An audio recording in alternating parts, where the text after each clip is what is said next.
Fala, meus queridos alunos! Vamos falar hoje sobre um caso clínico muito interessante que eu atendi essa semana. E aí eu queria mostrar para vocês o Lego, né, de veterinário, que o Lego veterinário adora esse tipo de coisa, né? Olha o nosso Lego aqui, é o tarso. E aí eu vou explicar um pouquinho sobre esses ossos. Então aqui a gente tem o calcânio, que é um osso que faz parte aí do jarrete do cavalo aqui, ó, nessa região aqui. Então eu vou falar sobre esses ossos aqui. Então, aqui o calcânio, aqui o osso talos, tá? Com as suas duas trócleas, né? E a fossa das trócleas, tubérculo proximal e distal da tróclea medial do talos também, que é ponto de inserção de ligamentos colaterais. E aqui a gente tem o osso central do tarso, que fica nessa parte distal aqui do talos, e o terceiro osso tarsiano. Aqui, maior osso, um dos maiores ossos aqui que faz parte de todas as fileiras do tarso, seria o quarto osso tarsiano. E na região medial, deixa eu tentar aqui, o primeiro e o segundo ossos do tarso, tá? Então aqui a gente tem todos os ossos do tarso. Ui. E o que eu queria mostrar para vocês? Eu queria mostrar para vocês que entre, por exemplo, o calcânio e o osso talos, a gente tem a formação dessa estrutura redonda que é chamada de sinus tarsiano. E a gente tem alguns sinos dentro do tarso.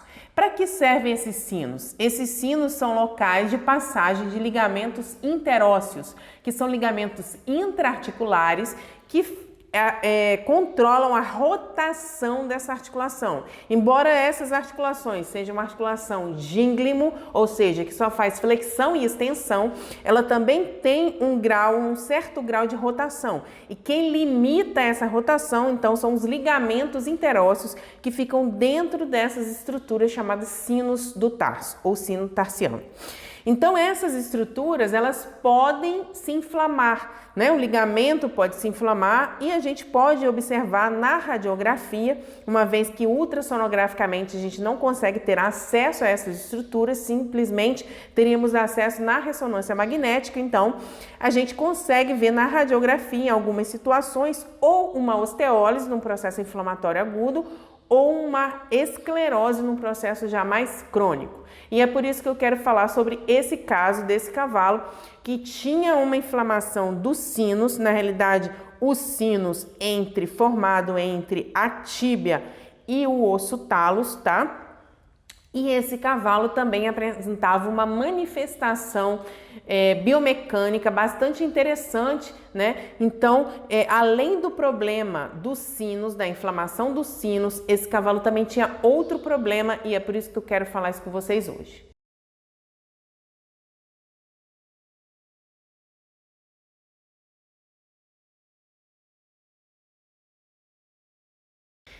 Então, o que aconteceu com esse cavalo? Tinha uma efusão no tarso, né? Foi feito, então, uma infiltração, porque ele tinha uma lesão na região do sinus tarsiano, né?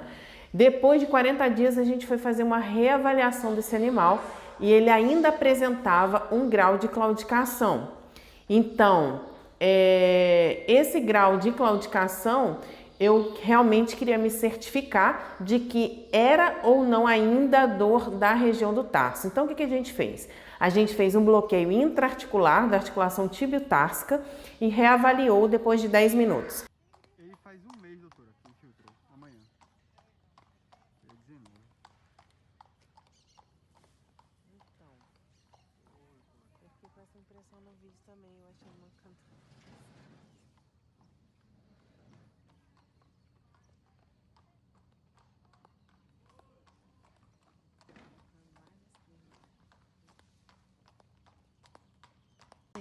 Bloqueio do jarrete pé direito.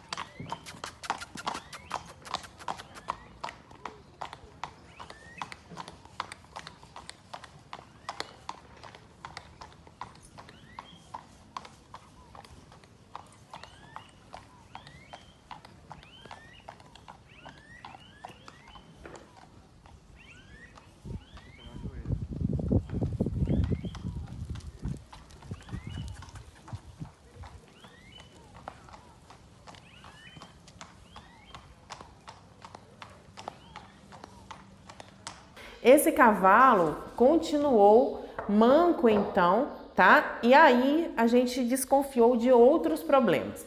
Então ele respondia no teste de flexão do joelho, do pélvico direito, tá?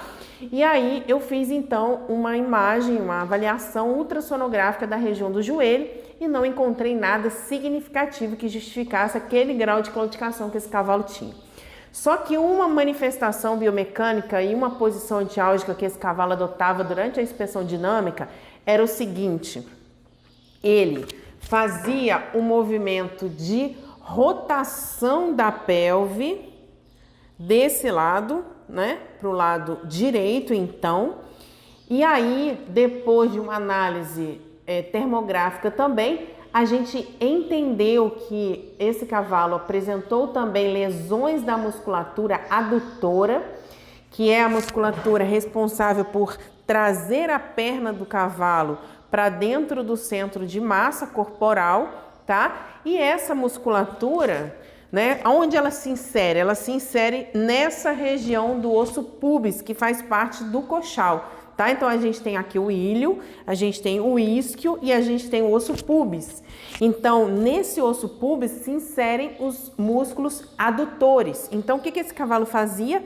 Ele fazia esse movimento para aproximar a origem da inserção e evitar a contração excêntrica dos músculos adutores, que realmente era o músculo que estava inflamado dentro da inspeção e dentro da avaliação do cavalo.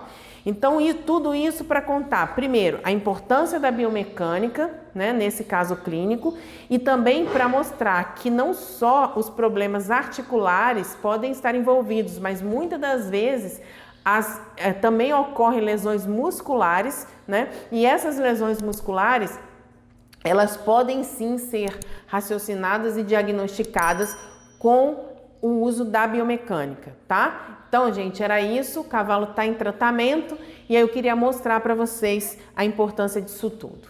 Até a próxima!